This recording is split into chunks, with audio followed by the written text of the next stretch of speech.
10,000 ಕೋಟಿ ಕಸದ ಟೆಂಡರ್ಗೆ red signal. Siddaramaiah ಸರ್ಕಾರ ಓಕೆ ಮಾಡಿದ್ದಂತಹ ಟೆಂಡರ್ಗೆ ಡಿಕೆ ಬ್ರೇಕ್. ವಿವಾದ ಭುಗಿಲೇಳ್ತಾ ಇದ್ದಂತೆ ಸರ್ಕಾರ ಪ್ಲೇಟ್ ಅನ್ನು ಚೇಂಜ್ ಮಾಡಿದೆ, ಯೂ ಟರ್ನ್ ಅನ್ನು ಹೊಡೆದಿದೆ. ಬೆಂಗಳೂರಿನ 39,437 ಕೋಟಿ ಕಸದ ಟೆಂಡರ್ಗೆ ಬ್ರೇಕ್ ಹಾಕಿದೆ. ಸಮಗ್ರ ಪರಿಶೀಲನೆಗೆ ತನಿಖಾ ಸಮಿತಿಯನ್ನ ರಚನೆ ಮಾಡಿದೆ. ಬರೋಬ್ಬರಿ 40,000 ಕೋಟಿ ಕಸದ ಟೆಂಡರ್ ಇದೆ. 35 ವರ್ಷಕ್ಕೆ ಅಗ್ರಿಮೆಂಟ್ ಆಗಿದೆ.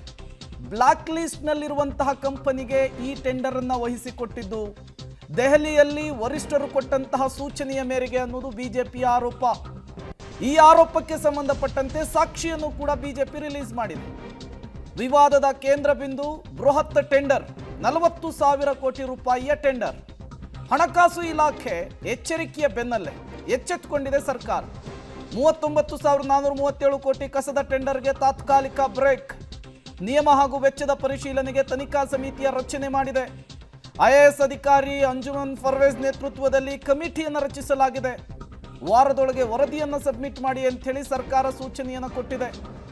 ಯಾವಾಗ ಈ ವಿಚಾರ ವಿವಾದದ ಸ್ವರೂಪವನ್ನು ಪಡೆದುಕೊಳ್ತೋ, ಕಸದ ಟೆಂಡರ್ ಕಿಕ್ ಬ್ಯಾಕ್ ಆಗಿದೆ ಅನ್ನುವಂತಹ ಆರೋಪ ಕೇಳಿ ಬಂತು.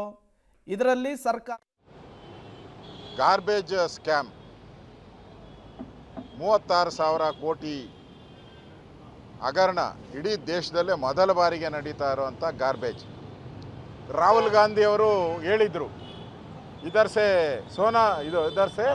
ಆಲೂ ಡಾಲೋ ಸೋನಾ ನಿಕಾಲೋ. ರಾಹುಲ್ ಗಾಂಧಿ ಇದರ್ಸೆ ಆಲೂ ಡಾಲೋ ಉದರ್ಸೆ ಸೋನಾ ನಿಕಾಲೋ ಅಂತ.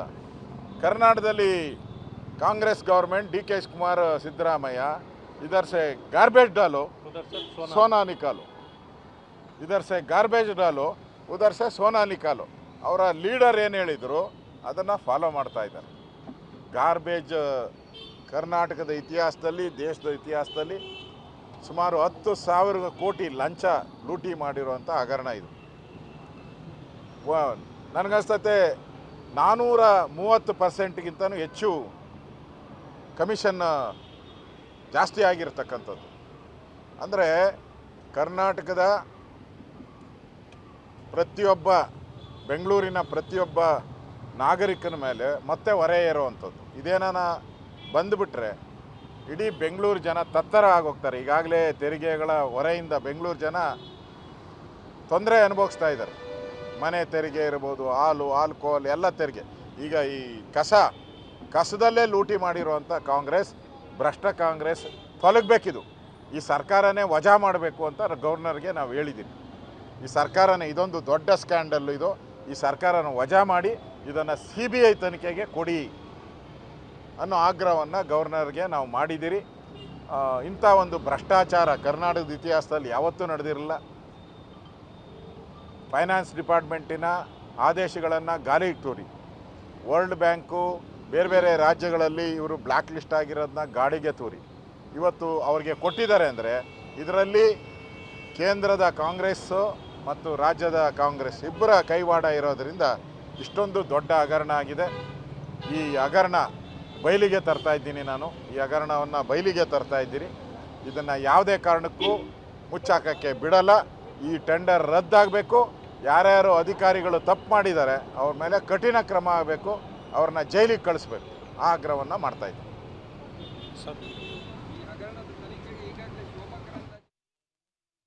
ಇದು ವಿಪಕ್ಷ ನಾಯಕ ಆರ್ ಅಶೋಕ್ ಅವರ ಮಾತು.